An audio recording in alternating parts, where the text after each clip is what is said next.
ఆయన స్పీకర్ మాట్లాడతాడు, మీరు ముఖ్యమంత్రి కోసం మాట్లాడితే మీకు మైక్ ఇవ్వను, ఇంకా అయిపోయి ఇంకేంటండి, ఇంకేం మాట్లాడాలి చెప్తున్న అసెంబ్లీలో? నువ్వు ప్రతిపక్ష నాయకుడికి నువ్వు ముఖ్యమంత్రి మీద ఎవరి కోసం మాట్లాడాలి? బయట ఉన్నటువంటి వ్యక్తుల కోసం మాట్లాడాలా?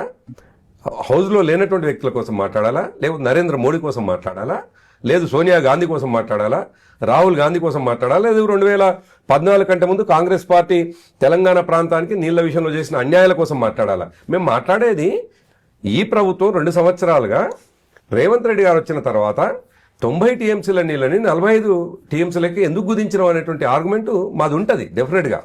అదే కాకుండా చాలా ఇష్యూస్ ఉన్నాయి. మూసీకి సంబంధించినటువంటి సుందరీకరణ విషయంలో మేము కూడా చేద్దాం అనుకున్నాం. ఏ పద్ధతిలో చేద్దాం అనుకుంటున్నాం అనేటువంటి విషయం చాలా స్పష్టంగా క్లారిటీ ఉంది.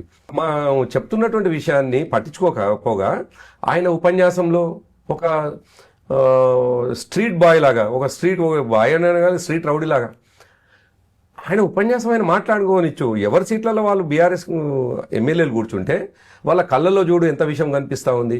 వాళ్ళ కళ్ళల్లో ఒకవేళ వాళ్ళకు ఆ శక్తి ఉంటే ఆ చూసిన చూపులతోటే మనం మాడి మసైపోవాలని చూస్తున్నారు వాళ్ళు. ఇదేంది అసలు? ఎవరన్నా ఇంత పర్వర్షన్తో మాట్లాడతారా? ఇంత పర్వర్టెడ్ ముఖ్యమంత్రులు ఇంతకుముందు ఎవరన్నా ఉండేనా?